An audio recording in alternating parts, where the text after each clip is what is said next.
बैद्यनाथ यात्रा के दौरान हम लोग अलग अलग मंदिरों में घूम रहे थे, जैसे कि बैद्यनाथ मंदिर, बासुकीनाथ टेम्पल और फिर काशी विश्वनाथ। तो ये वीडियो इस यात्रा का सेकंड पार्ट है।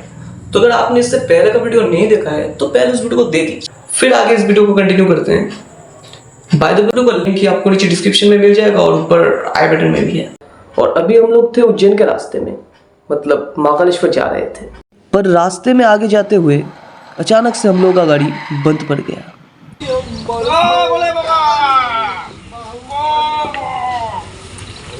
तो होते हम लोग जा रहे हैं।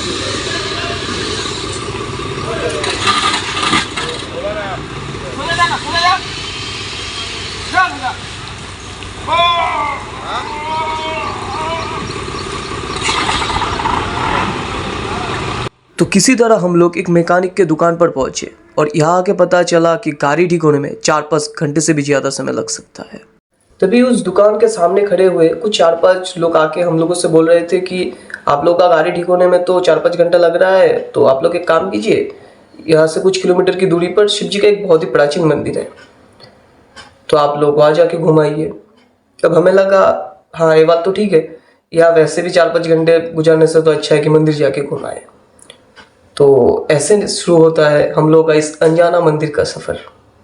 चलिए, अभी शायद बाबा की कोई इच्छा होगा कि हम लोगों को इस तरह मंदिर बुलाने का, वरना अगर सच बोलूँ तो गाड़ी अगर ना ख़राब हुआ होता तो हम लोग यहाँ रुकते भी नहीं और सीधे निकल जाते महाकालेश्वर की ओर। तो इस जगह का नाम है भोजपुर। शायद इस मंदिर के वजह से ही होगा, क्योंकि मंदिर का नाम है भोजेश्वर महादेव टेम्पल। और मंदिर भी बेहद ही विशाल और खूबसूरत है, क्योंकि रास्ते में चलते हुए बड़े दूर से नज़र आ रहा है। और ये मंदिर पहाड़ों के ऊंचाइयों में बेहद ही खूबसूरत जगह में बना हुआ है। इस मंदिर के अंदर एक ही पत्थर को तराश कर बनाया हुआ विश्व का सबसे बड़ा शिवलिंग मौजूद है, जो कि अपने आप में ही बेहद ही अद्भुत और खूबसूरत है। अब मुझे नहीं पता कि शिवलिंग के ऊपर जल कैसे चढ़ाया जाता है, तो हम लोगों ने भी औरों के तरह नीचे ही खड़े होकर पूजा अर्चना किया।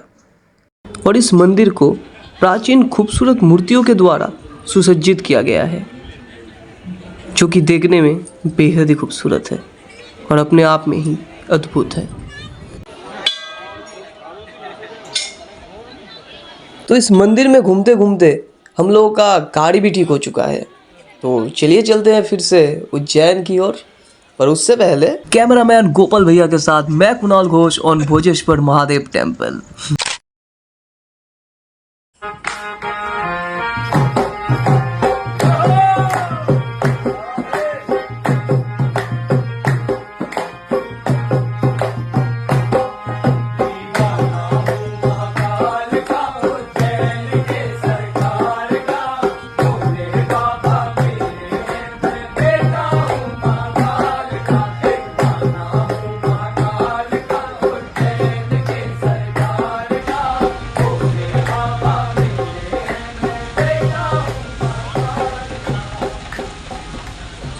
तो हम लोगों को अभी एक मंदिर दिखा है, सोच रहे हैं कि आज दोपहर का खाना यही बना लेते हैं, क्योंकि थोड़ी देर बाद रुक रुक कर बारिश हो रहा है, तो मंदिर के अंदर ही बनाना शायद अच्छा होगा।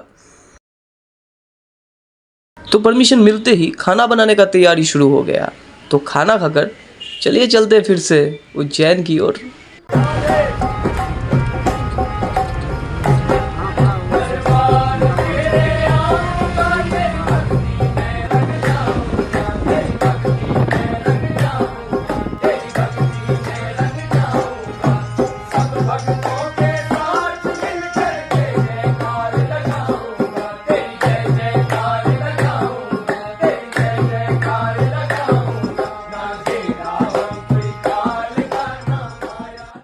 तो बनारस से 3 दिनों तक लगातार साधुओं के स्टाइल में सफर करते हुए हम पहुंच चुके हैं उज्जैन।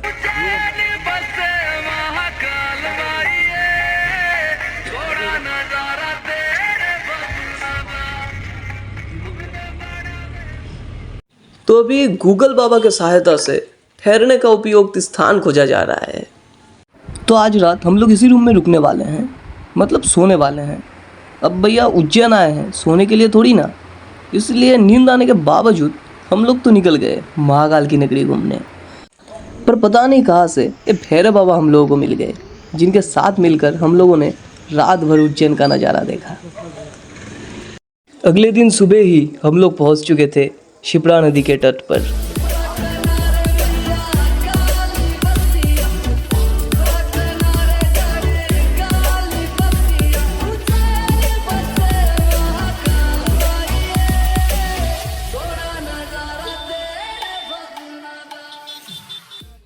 फाइनली मैं पहुंच चुका हूँ महाकाल महाराज के दरबार में और मुझे अभी एक गाना याद आ रहा है।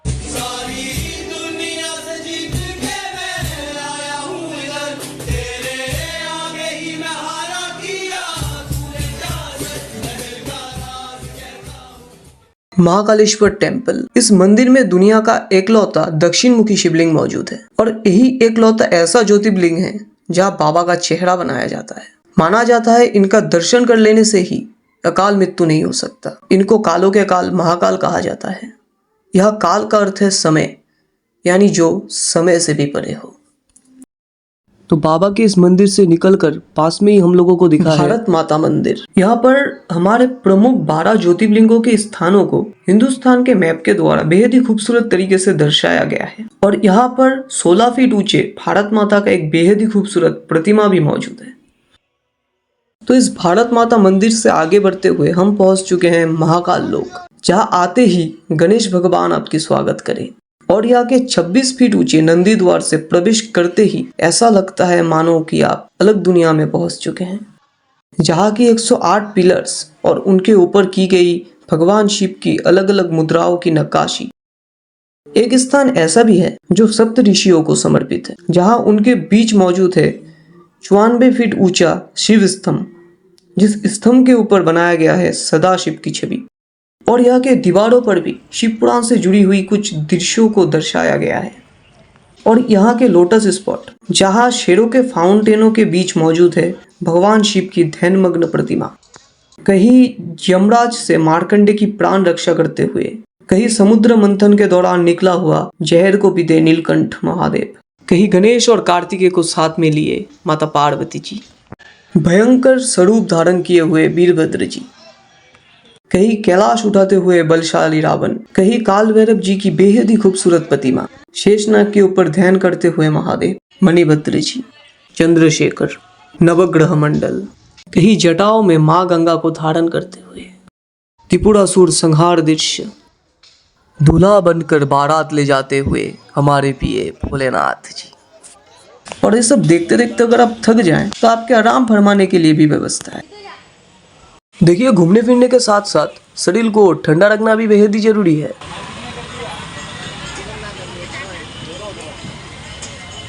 और थोड़ा सा आगे बढ़ते ही हम लोगों को फिर से एक मंदिर दिखा है, जो कि है 91 शक्तिपीठों में से एक श्री हरसिद्धि माता शक्तिपीठ।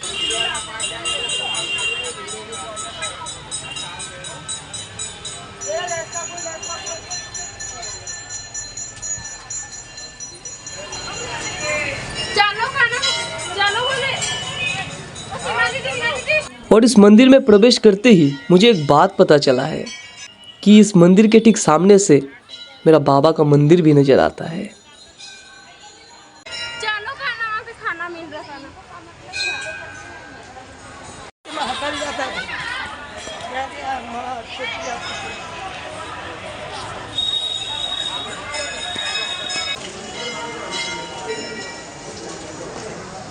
तो इस मंदिर से निकलते ही हम लोगों को एक भंडारा दिखा है, जो कि महाकालेश्वर मंदिर की तरफ से दिया जा रहा है। तो इसी भंडारे का प्रसाद ग्रहण कर कर आगे की यात्रा आरंभ करते हैं।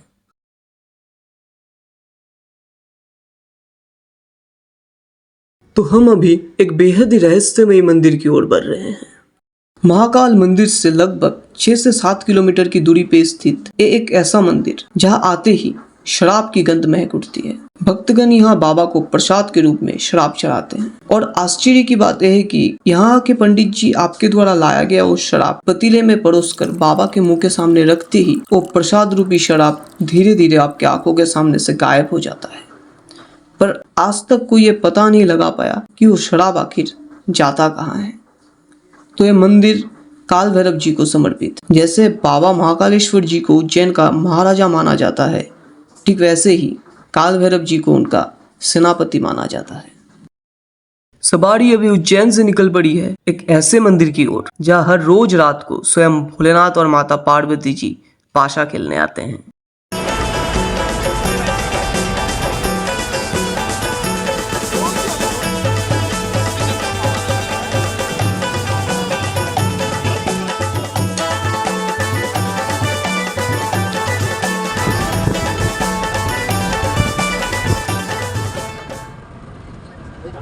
देखिए, उज्जैन टू ओमकारेश्वर का रास्ता बेहद ही खूबसूरत है, पर मेरे ख्याल से इस रास्ते को अगर आप रात में ना पार करें तो ही बेहतर है, क्योंकि एक तो रास्ते में बिल्कुल भी लाइट नहीं है और अंधेरे के कारण गाड़ी के सामने कुछ भी नजर नहीं आता है, तो थोड़ा डेंजरस बन जाता है। रात 10:30 बजे हम लोग फाइनली बाबा की कृपा से ओमकारेश्वर बस स्टैंड तक पहुंच चुके हैं। तो अभी हम लोग कोई होटल या फिर धर्मशाला ढूंढ रहे हैं आज रात स्टे करने के लिए। तो ये दरअसल एक धर्मशाला है और आज रात हम यही रुकने वाले हैं। तो चलिए अभी आप लोगों को इस धर्मशाला का रूम दिखाते हैं, जिसमें बहुत कुछ है। एक दरवाजा है, जिस दरवाजे से अंदर जाने पर आपको पता चलता है कि नीचे टाइल्स भी लगा हुआ है और चार तरफ 4 दीवारें हैं और 2 खिड़कियां हैं और ऊपर छत भी है और एक खिड़की पर कूलर भी लगा हुआ है और बाहर खाना तैयार किया जा रहा है। तो आज रात खाना खाकर हम लोग इसी रूम में सो जाएंगे और फिर कल सुबह निकलेंगे मंदिर के लिए। तो अभी हम नर्मदा नदी के ऊपर से होते हुए ओमकारेश्वर ज्योतिर्लिंग की ओर बढ़ रहे हैं। पवित्र नर्मदा और कावेरी नदी के संगम के बीच बसे ओम आकृति के एक टापू पे मौजूद है 12 ज्योतिर्लिंगों में से एक ओमकारेश्वर ज्योतिर्लिंग, जिस मंदिर में ही माना जाता है महादेव और माता पार्वती जी रोज रात को पाशा खेलने आते हैं। तो अभी हम खूबसूरत पूजाओं के सामानों से सजे हुए दुकानों के बीच से होते हुए जा रहे हैं अमलेश्वर महादेव मंदिर। दरअसल ओमकारेश्वर ज्योतिर्लिंग का 2 स्वरूप माना जाता है, एक है ओमकारेश्वर और दूसरा है ममलेश्वर या अमलेश्वर महादेव मंदिर। इस मंदिर को अभी ममलेश्वर टेम्पल के नाम से जाना जाता है, पर पुराणों में इस मंदिर का अमलेश्वर नाम से जिक्र किया गया है।